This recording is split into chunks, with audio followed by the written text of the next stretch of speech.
welcome. My name is Poria, and today we have a very special guest called Rachel Vine. She's joining us as a founder of List by List LA. And we only connected like a week ago, but I feel like we spent quite a lot of time back and forth via the emails and the previous Zoom call. So I think it's a good opportunity for other folks to learn about your mission with List by List LA and the amazing thing you're doing because the fires were devastating, right? I think like a lot of people lost their houses, and I don't know, did you have any family affected by the LA fires yourself? Hi, thanks for having me. Um, no, where I live is a little pocket of Los Angeles, northeast Los Angeles. The fire that was closest to us was the Eaton fire, which is the one that decimated Altadena. Um, my family and I live a few miles south of that area, and when the fire started Tuesday night, we there were different, points from the hill that we live on where we could see it actually happening, both Eaton on one side and then 20 miles away, the Palisades fire on the other. But when we woke up Wednesday morning, the smoke was so severe that we made the decision to evacuate. Uh, Whoa. our part of Los Angeles is also very high fire. And so the rationale was, with the winds being as severe as they were, it would be safer for us to leave. Right. And So you so actually, so you saw the smoke in the air, and this was morning time, you said? Wednesday morning, we woke Wednesday up. morning. Yeah, I live sort of on the top of this hill, and you kind of see, the mountains behind us. And when we woke up that morning, you just couldn't see anything. Whoa. And it was like, oh, it's still night. No, it's actually 8 o'clock in the morning. And yeah, that was enough. We have my husband and I have two kids. That was enough for us to say, yeah, we should head out. So we did. So we evacuated for a few days, but that by Wow. choice. By choice. I have a number of friends who had mandatory evacuations. Right. So yeah. And I bet there was like a lot of traffic. Like, was it easy to like get out of the area, or were you like behind like a lot of red lights and cars in front of you honking and stuff? No, it wasn't. It was pretty eerie. I think sort of where we're positioned, it's where a number of highways sort of meet. And when we left that morning, it was actually very quiet. We had a number of streetlights in our area that had gone down the night before because of the winds.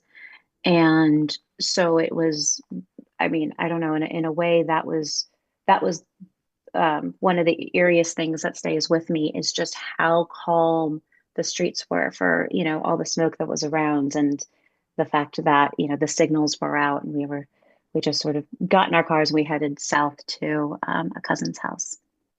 Oh yeah.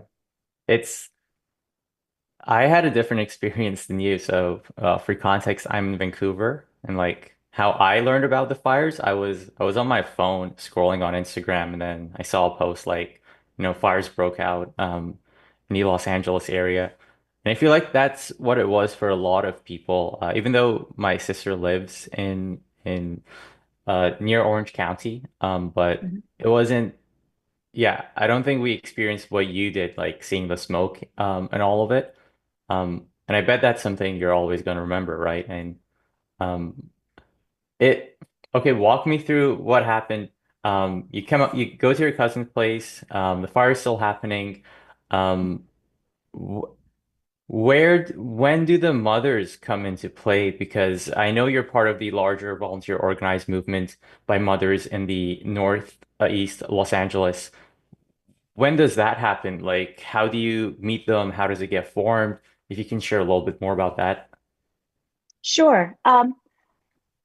I will say that for me, one of the best parts about being a mother is simply the community that I've become a part of, all through Facebook. And, and it kind of started when I had my first. I have two kids, 10 and 8, and when I had my first child, I joined. It was kind of a local weekly standing play date. And through that, and all of our babies are the same age, and you sort of, put them in the middle of someone's living room, and they're all rolling around, and we're exhausted and tired and raw, and you build camaraderie pretty fast in those circumstances. Uh, from there, over the years, I started, kind of linking up with larger groups. There's one group that I'm a part of that has roughly 1,000 mothers. That's sort of, you know, there's a huge concentration of us in Los Angeles, but we also span out to the East Coast, and we have people who live internationally. And so, I've been part of that group for almost 8.5 years now. Um, then there are smaller groups that I'm in. There's one group, we call it NELA Purge, and it started off in the pandemic. Um, as we were all sort of in our homes and not really able to do shopping that we needed, that sort of thing. It became this secondhand movement of, hey, I'm selling a bookshelf for $20. Hey, I'm selling this sweater. I'm selling these earrings. And people would put dibs on it. We'd do payment through usually Venmo or so. And then we'd have a purge box on our front porches, and you can come up and pick up your purge purchases. And that that group's pretty hyper local. You have to live within sort of the Northeast Los Angeles boundaries. Then the third group that I'm in is called NELA Mamas, and it serves as just a place for support and friendship. And that's another place that's very much rooted in NELA. So I would say, a big part of why I was able to do and kind of get started with the work that I've been doing is really because of those three groups in different ways. When it was, when we landed in Los Angeles, or sorry, when we landed in Orange County, because that's where we evacuated to, early that afternoon on Wednesday, I started to gain a larger scope of understanding just how many friends that I had who were actually affected by the fires. Um, Not only am I in mothers groups, but I'm a film and TV writer, and so over the years, I've gotten to know a lot of people both on set. I also write for animation, so a lot of the crews from different shows that I've been, and I think the thing to sort of understand about Altadena is that it is a space that is very much, it's sort of the best of LA because it is such a mix of people. And you have so many people who, they aren't just all Hollywood, right? They're all kind of working in different industries. Altadena was sort of this pre-fire, it was this very, you know, dreamy area where it was, one of the last places in LA where you could, buy a home and as a working class family, find a home for under $1 million and and move in. The plots of land were also bigger in Altadena, so you had a lot of like sort of burgeoning homesteaders and people with beautiful gardens and chickens and horses and that sort of thing. It was a really sort of magical spot. Um, so yeah, when I started to kind of wrap my head around, oh, okay, this fire is actually, this isn't just something that I'm swirling about on my phone. Like there's actual people that I love who have lost their homes, families who have lost everything, and it was quick too. I mean, that's the thing that I think everyone talks about is you had this sort of perfect storm of very dry brush, very warm temperatures for December and January, lack of moisture, and then the winds were just insane. And it's the decimation, and that's really the word for it. Decimation was very, very real and really heartbreaking. So it suddenly, all of that news started trickling in of so and so lost their home and so lost their home. And here's a family, that they didn't lose their home, but they can't return to their home because there's, so much toxicity in the air and in the environment and just within the walls, and nothing can be saved. It was just over and over and over. And I think in those moments, you sort of, kind of understand, who you are, right? And sort of what's in your gut. And for me in that moment, it was, okay, there's a lot of people who are going to need help. I also come from a background of before I was a TV writer, I was a producer. And one of the things that a producer will do is sort of come onto set and evaluate everything, right? And not just think about what's needed in the moment, but also think, 5, 6, 10 steps ahead, what's going to be needed in the future. And I think one of the things that was actually helping me cope with everything that was happening was locking into that and thinking about, okay, there's a lot of loss right now. There's a lot of grief right now. There's a lot of pain, but there's also just a lot of fundamental basics that people are going to need. And it started small. Okay, people are out. Okay, do they have a place to go? Do they have housing? And it just sort of became this flurry of just communication among all of these groups that I'm in on social media. Um, are people getting settled? Do people have a ride? Do people have access to food? Do people have clothes? Some people had to flee in the moment and weren't able to take anything. Some people weren't even home, and then were just kind of stranded where they were. So that got activated, this idea of, okay, where are people and what do they need? And people within our groups, right? Because like I said, these two of these mom groups that I'm in are so hyper local that, it was very easy to sort of to reach out and connect. From there, the as days went on, moms sprung into action. I mean, my kids joke because I'll often do something very benign, but they'll be kind of impressed by it and they'll be like, "Wow, how'd you do that?" And I'll say, well, "Moms are magic." They're like, "Oh, okay, moms are magic." Yeah, no, moms are magic. They are. Yeah, they are. Like I don't, and I don't know if it's something that just like, comes in that moment when suddenly you have, a creature to care for, whether via biological birth or adoption, it doesn't matter. Like once you're sort of, and once you're sort of locked into to that creature, it's like all of a sudden you're bestowed this magical power. No, but I think there's just a way in which, the people who I connected to and the the moms with whom, I was linked with in that moment, like everybody just sort of sprung to action. Um, it was amazing because just within a few days, there was a whole separate group outside of me that had begun what they call NELA Hub, and they found a community space. They started taking in donations. A lot of them were, kind of brought in from the purge, and started getting donations of really beautiful, like, and in really good condition, uh, clothing and supplies and toiletries. And so, that whole group built this entire, sort of distribution center that then was taken a step further because it was very curated and it was, always very, it was in a way very intimate because we were all from the neighborhood and we were all caring for our neighbors. And sorry, Um, this was all physical, right? Like people actually went to a physical space mhm. and like drove their car, they donated the clothing, in mint condition, almost mint condition, and supported Mhm. them.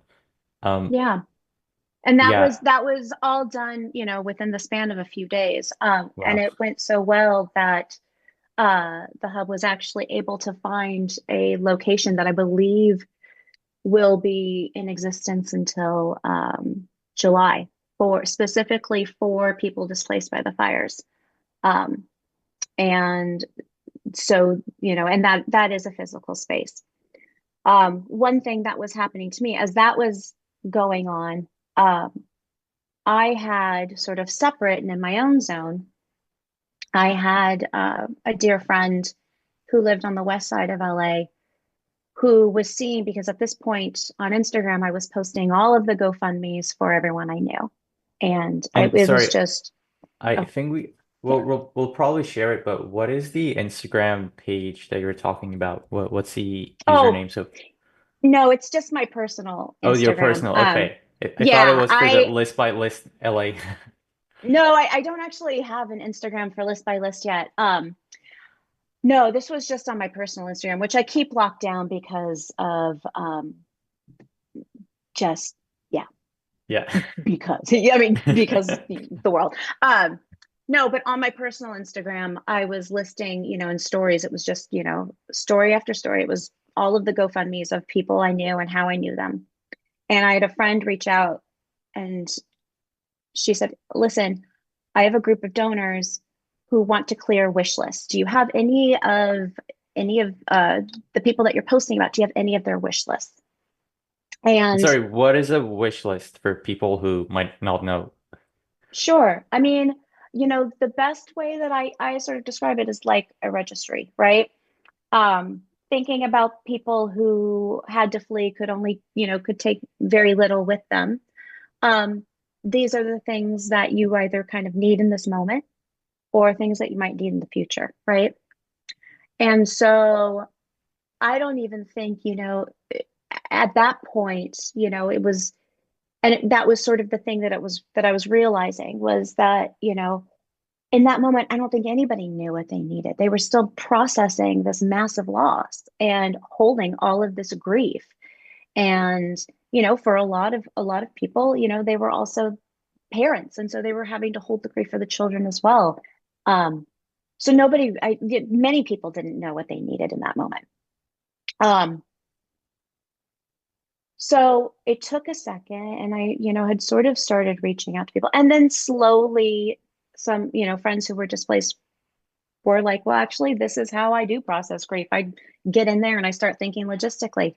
And so slowly, I was starting to get wish lists and I passed them on to a friend who then, she's someone who's always been really tapped into a network of, I guess, doing like micro donations and micro fundraising on Instagram. And she has a group that, they're very giving individuals. And so as I was sharing with her the wish lists of individuals I knew, she was able to get them out.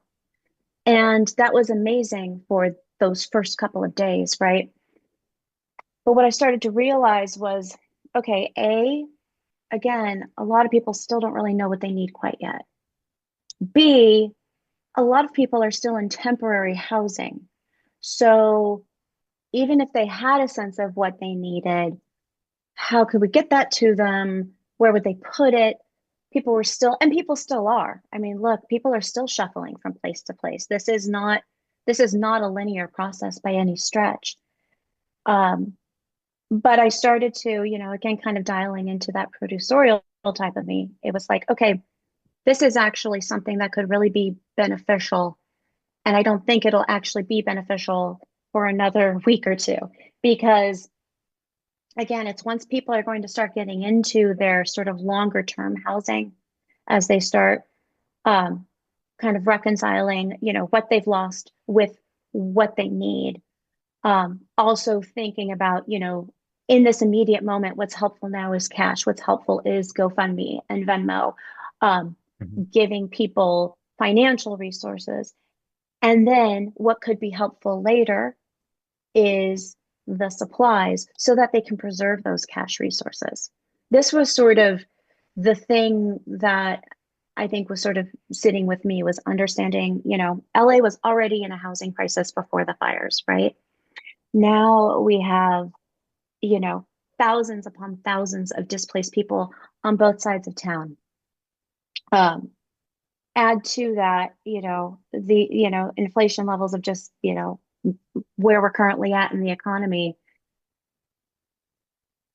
What felt to me the most helpful was figuring out a way to get people the things and the items that they needed, particularly the things that they couldn't necessarily get from a donation center or may not necessarily want to get from a donation center, right? Um, certain textiles and personal, toiletries and pillows and that sort of thing. Right. How could we get those things how could we get those things to those people? And how could we do it in a way that keeps it kind of clear and concise and more orderly than what I was doing with my friend was, texting and emailing wish list, right? Like individual links that were just like, this onslaught of email in an inbox. So it was kind of putting all of that together. And then also, as I was starting to get more and more wish lists come in, it started to make sense to build a website. So I had this idea to create a space on the internet where donors, uh, you know, especially donors who weren't local, because it is very easy to, if you live in LA, to bring items to a donation center. Um, but I had a ton of friends out of state who were like, how can we help? How can we help? And so it made sense to me. Okay, well, actually, how you could help is, let's get these wish lists all compiled in one place, put a small bio, keeping the details really sparse, because for me, privacy is really important. Privacy on the internet is really important. And also, I sort of never wanted to, um, I think, stray from the fact that, like, here's some personal details so that you kind of, have a sense of who they are. But these are all people who need assistance in this moment. These are all people who are starting from scratch. And click on a wish list. And, and that's essentially what List by List LA does. Um, Awesome. So yeah. you turned like multiple Instagram stories and you manually emailing people lists of links into a single website. So A, it could make your life easier. B, it could also reach more people that maybe weren't part of your initial Instagram following, or they were out of state. They couldn't drive physically to the area to provide those donations. And third, you could also be more considerate of the privacy of those families because you probably don't want to reveal their name or specifically any personal details about who they are, but focus on the wish list, like the actual items that would help them. And how did you because I know you use Solo AI website creator to make it. How did you Mhm. learn about it? And what was your experience given you were a producer, a writer, assuming you're not technical, like you're not a developer, like I'm not a developer. How was your experience? No, I'm a Luddite. I can't even operate my television at home. Like I'm really useless in this realm. Um, but I mean, I don't mind that. So I again, I'm in these mom groups. So I went to the bigger one. I went to the one that has people sort of all over the place and internationally. And I went to that group and I said, hey, I have an idea. I want to build a website, but I don't know what I'm doing. And one of the moms in my group, her name is Amy Mouse, and she's a Mozilla employee. She's working on the Firefox new tab. Yeah, She shout reached out out to and Amy. Yeah, sorry. yay, Yeah. Amy. And thank goodness, because Amy was exactly what I needed because I was kind of scattered with everything. And Amy was just like, all right, I got you. What do you need? And I'm like, well, I just want it to be a website with buttons. And she's like, okay, what do you want to call it? And I'm like, oh, what do I want to call it? And so then it was like, trying to figure out like even a name. I mean, and all of this is like on a Sunday evening. I had just gone with my family to see a free screening of Mamma Mia, and shout out to Mamma Mia fans. And so I'm like in the car, like, what do we call it? And I'm talking to my husband and kids. I'm like, I don't know. Do we call it Clear the List? No, that's already taken for organ donations. What about List Angeles? No, that domain's taken. What about List by List? That's taken, but oh, List by List LA is available. Okay, List by List LA. I wanted to keep it clean, simple. memorable, you know, not a marketer, doing this on the fly as I'm like, walking in my car, but I'm like, okay, List by List LA, let's go there. Let's start with that. And then, she was like, well, do you want to include photographs? And I said, yes, let's absolutely include photographs. But I knew intentionally, I didn't want, there were a couple of things I didn't want the site to do. I didn't want the site to ever refer to anyone, currently displaced as a victim. I didn't want the emphasis to be on donation and on giving. I didn't want that dynamic. Uh, this is merely, community is community, right? Near, far, community is community. Helpers are helpers. We're going to help these people in this moment, just as any one of us at any point in our lives could need help like this. Um, and I mean, and look, given what we've seen in the last year, like thinking specifically about Hurricane Helene in Nashville, like did did anyone living in Nashville ever think that they would experience decimation by hurricane? I don't think so. Like we're all sort of closer to catastrophe than I think any of us imagine. And um, so that felt really important to me that we are coming together as people, helping people in our community. Um, Mhm. whether that community is next door to us or thousands of miles away. We're here to help. And Amy said, what about this? And sent it to me. And it was just all there. And it was amazing. She's like, and here's, and I mean, it was really like what I would guess, I was going to say what talking to my grandma would be like, but my grandma actually took like, web programming at her senior center before she passed away. So actually my grandma is more experienced Sorry at, to hear that. you know, yeah, but oh no, Yeah. yeah. But she was actually way more, website savvy than I was. Um, It's funny but because it's usually the opposite. Like the granddaughter usually helps the grandmother with the tech stuff. Like that's what I did as a grandson. yeah, no, for sure. No, she got real her seniors center got really into offering classes on coding and web design, also different like graphic design programs. So she went through this phase where she would like take all of our family photos and then like hyper distort everything. Anyway, that that that could be a whole other Zoom.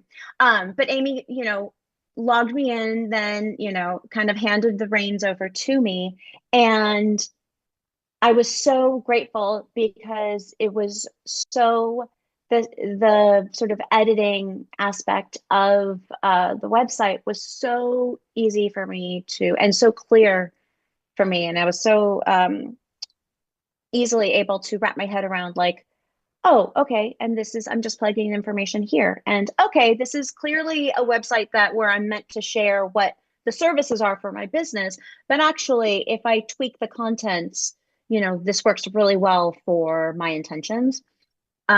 I also really appreciated that the layout was simple, it was clean, it kind of got us right to the meat, which was here are these buttons for these individual wish lists. Click on one that speaks to you. You click on it, it takes you directly to, I mean, for the most part, their Amazon, um, to their Amazon or their Target wish lists. And, you want to make, they need a label maker, they need a set of bowls, they need an air purifier, they need baby wipes. Like, I think of the site for me and coming at it, from the approach of somebody who might, want to make a donation, is that there's sort of something for every dollar amount, right? So like, if someone, needs a $5, manual can opener, you can do that. And that helps them. And that feels good to know that you can help even, it doesn't have to be a massive scale donation, right? It doesn't Right. have to be a huge item because so many of the items on these wish lists are kind of the little everyday items that, once you've sort of lived a life somewhere, you've accumulated over the years. Um, and I think that's kind of one of like the beautiful parts of it for the people who are displaced is that great. You can now, you don't have to go out and buy a can opener. Here's your can opener. Now you can save that cash for a security deposit somewhere. Or now you can save that cash, as you're waiting for, insurance to kick in or whatever you need it for. Um, and that's something that I think, is something that I really love about it. Another So, thing that I think, yeah, oh, sorry, I was just go gonna ahead. put in too that the other thing that was really important to me, and one of the things that I was encouraging people to do as they were building wish lists, was like think of it as a registry. Think about the things that you would need, especially as you're settling into this long-term housing and as you're figuring out if you're going to rebuild, if you're going to stay, what you're going to do. See this and treat this like a registry. Um, but also think about, you know, I'm friends with Mary Whitehill, who runs Mary's List, and she sent over this sort of beautiful form that she gives out to each of her recipients as they come in, um, which are what are the things that you need to survive? What are the things that you need to hive to bring community together into your space? Um, and then what do you need to thrive? What do you need that makes you feel good? And that part of it for me was something that I really that felt really intentional to me and was something that I really wanted to impress about people who were building their wish lists. Like I know, when I'm thinking about someone who are kind of processing something, a major thing like this and are in these moments, like I want them to have the things that they need, those basic essentials. But I also do want them to have the things that make them feel good in this really, really terrible moment.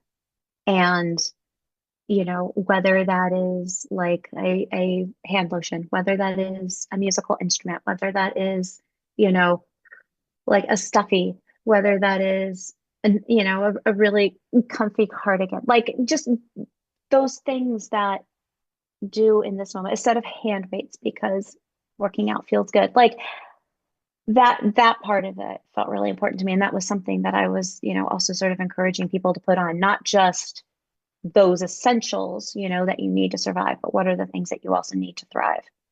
Agreed. It's like the small things that we might get we might take it for granted because like we've always had access to it, or also it might not be a necessity for like physical being. It might be for like the emotional being, which at that time people need all the help they could get. If it's like I need a guitar to like play something, sure. I mean, if that's what helps you cope with losing your house, I mean, it's like a very small thing, right?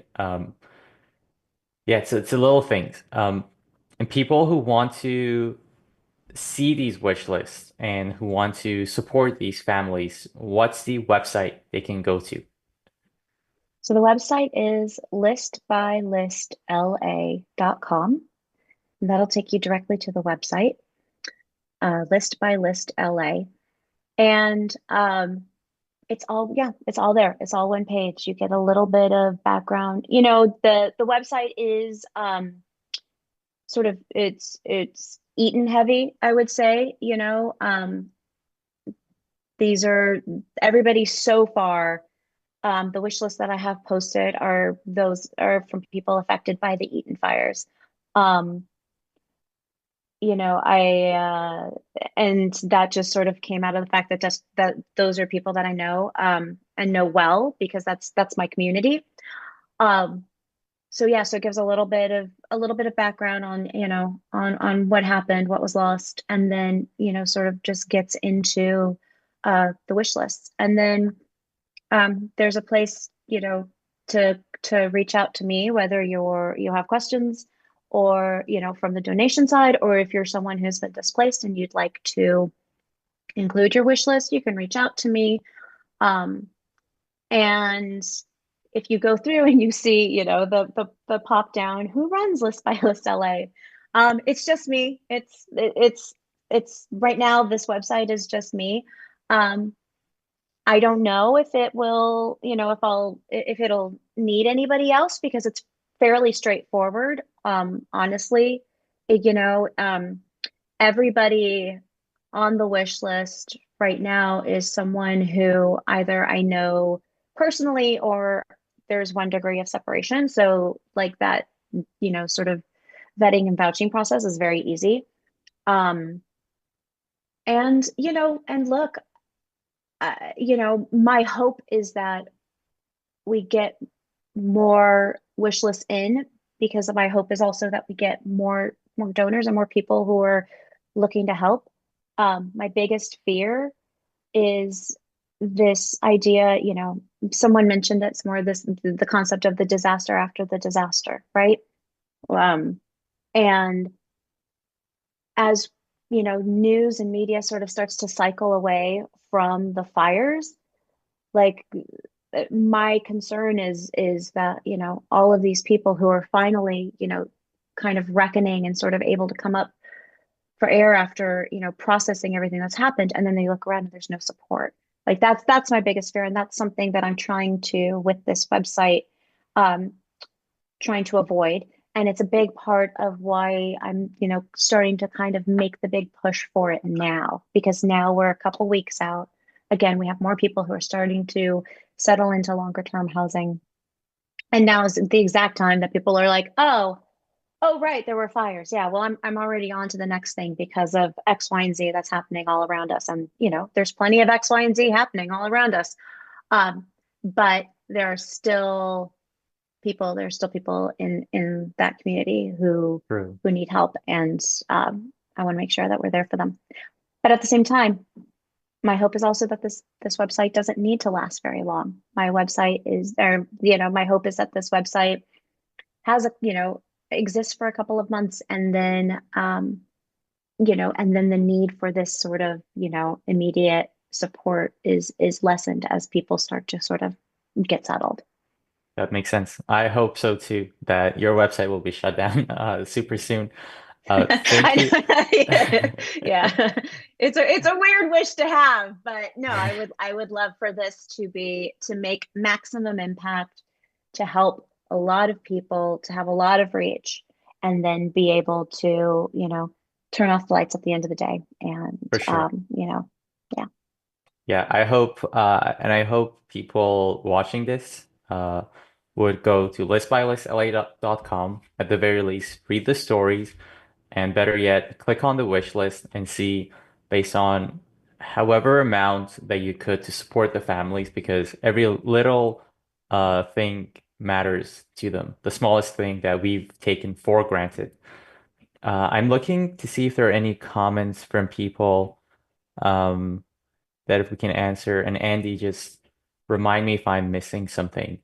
It seems like people, I welcomed it with open arms. Brad Slatman, uh, thank you. I tried solo. I'm Diego from Brazil. Rachel, your work is wonderful.